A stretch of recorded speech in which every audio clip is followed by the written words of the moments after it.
Hello guys, in this next video we're going to be talking about graphing exponential functions, and we're kind of just jumping into the deep end with these problems. So the example we're doing here is y equals 4 times 3 to the power of x. In class we started with simpler examples like just 3 to the power of x or 2 to the power of x or something, but we're, like I said, we're jumping in the deep end. We're going to throw that 4 out in front right off the bat. So how we do this is we make an XY table. And for me, for my class, I want you guys to do 7 points. So these are the 7 x values I want you guys to do.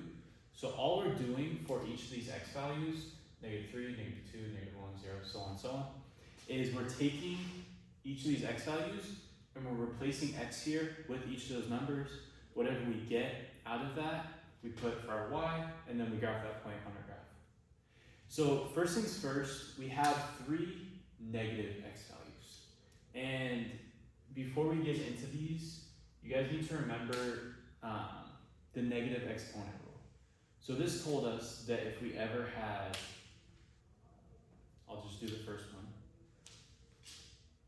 Let's say we have 2 to the power of -3. The negative exponent rule told us that we don't like negative exponents. So if we want to make this -3 a +3, what we have to do is we have to move this to the bottom of a fraction, and then we can flip the degree. So we can flip the sign of the degree. So 2 to the power of -3 becomes 1 over 2 to the power of +3. And 2 to the power of +3, we know how to work with that. We know 2 to the power of +3, that's just 8. So this equals 1 over 8. So whenever we're dealing with negative exponents, we're going to, and our base is a whole number, we're going to be getting a fraction. Okay. Another note about exponential graphs before we start. From an exponent, you can plug in any number in the world for x, and you're going to get an output. So our domain for all these exponentials is going to be all real numbers or -infinity, infinity, because we can plug in anything here for x, and we're going to get a y value. However, I want you guys to think about what I just said about the negative exponents. As we plug in bigger and bigger negative exponents for our x, we're just going to get smaller and smaller fractions. So if we do 2 to the power of -1,000,000, using the negative exponent rule, we're going to get 1 over 2 to the power of +1,000,000, which would be 1 over a really, really, really, really big number that is really, really close to 0, but it's not 0.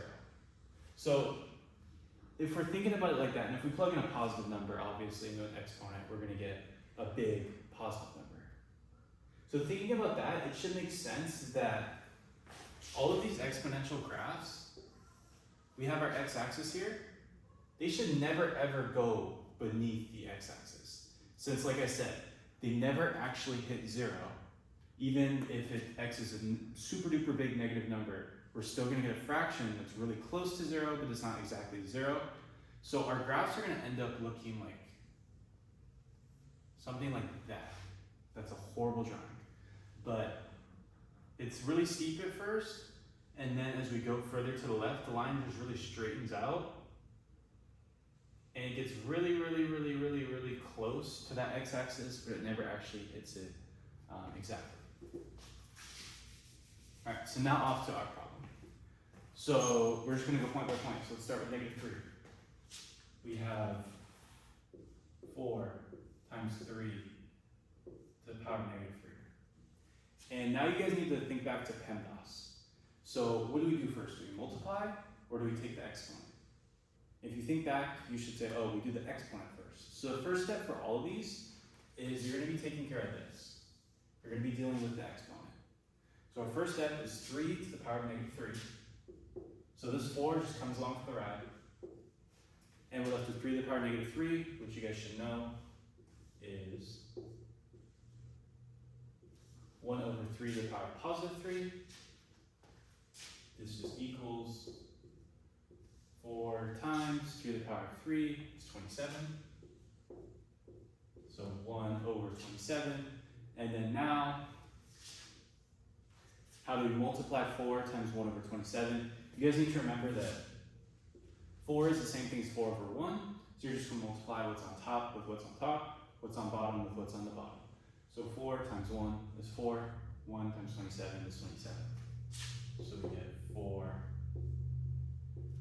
over 27. So in this spot, we get 4 over 27.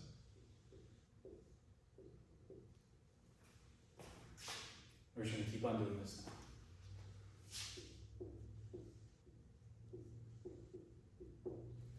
This becomes 4 times 1 over 3 to the power positive 2.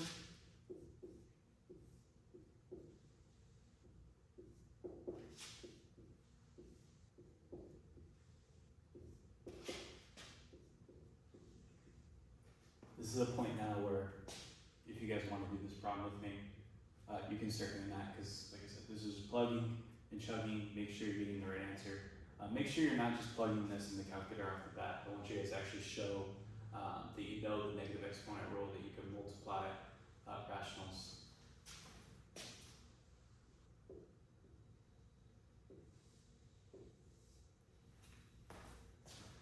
So now we have negative 1.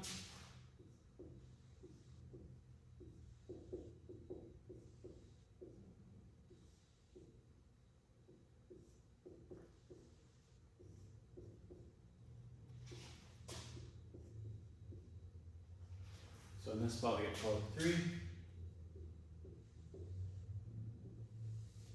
And that's it for our negatives. Now we're on to 0, and then we have 3 positives.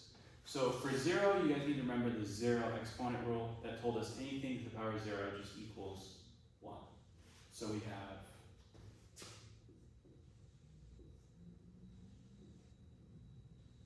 you guys need to be very careful here though, because it's just 3 to the power of 0. We're doing PEMDAS, like I said. So the first step is you're just taking 3 to the power of 0, which we know is 1, but that 4 still comes along for the ride.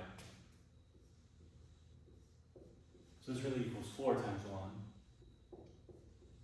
which is just 4.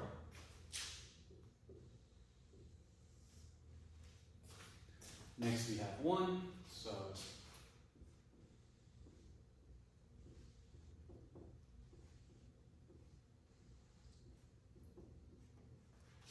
we have 12. And I should have noted this, but now that we're doing the positive ones are way easier. We're not having to use the negative exponent rule. You're literally just same thing. You're using PEMDAS, so first things first, you take 3 to the power of 1. 3 to the power of 1 just equals 3. 4 comes along with the rise, so you just multiply 4 times 3, you get 12.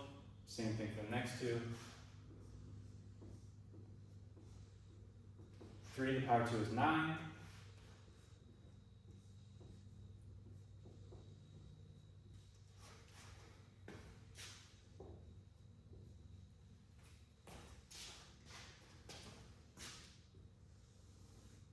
And this last point is going to be pretty large. Probably should have done a simpler problem. So now we have 4 times 3 to the power 3.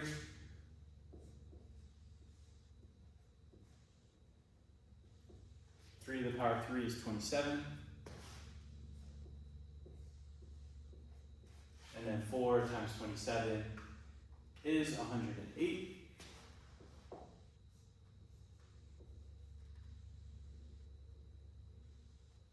So we have 108 in this spot. So my graph is not going to be scaled very well. Just kind of hang with me because it goes up to 10.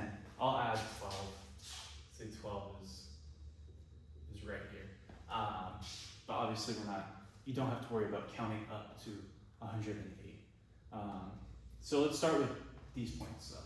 So first we have negative 3, comma 4 over 27. We're going to plot that on our graph. So the y value 4 over 27.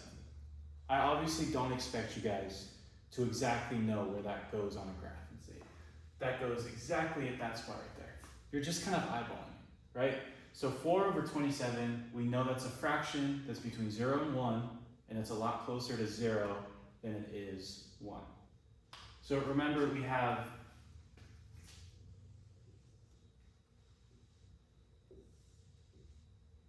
let's say we have a number line here, and this is 0, this is 1. The way of figuring out whether our number is closer or further is the bigger the denominator is, means it's going to be closer to 0. So, for example,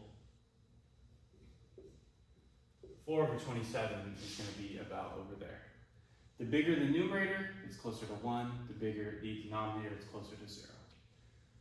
4/9, the denominator is a little smaller, so it's a little bit closer to 1 than 4/27 is. And you're just kind of, for all these, you're just kind of eyeballing it. So like 8/9, that would be like really, really close to 1.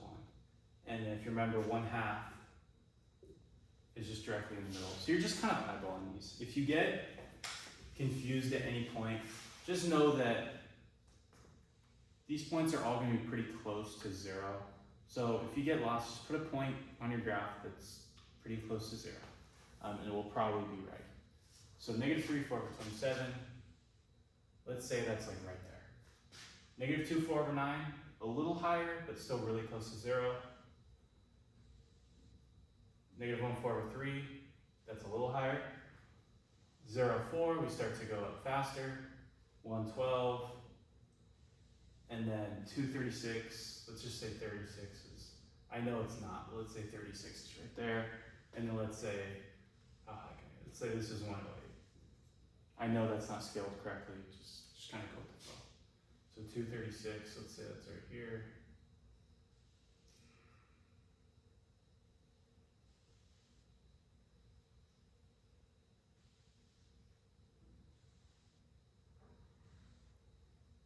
And then we know our graph's just going to keep on going on forever and ever. As you can see, our graph gets really close to the x-axis, but it never actually hits it. So again, it's scaled horribly, but this is about what I'd expect you to do for one of these problems.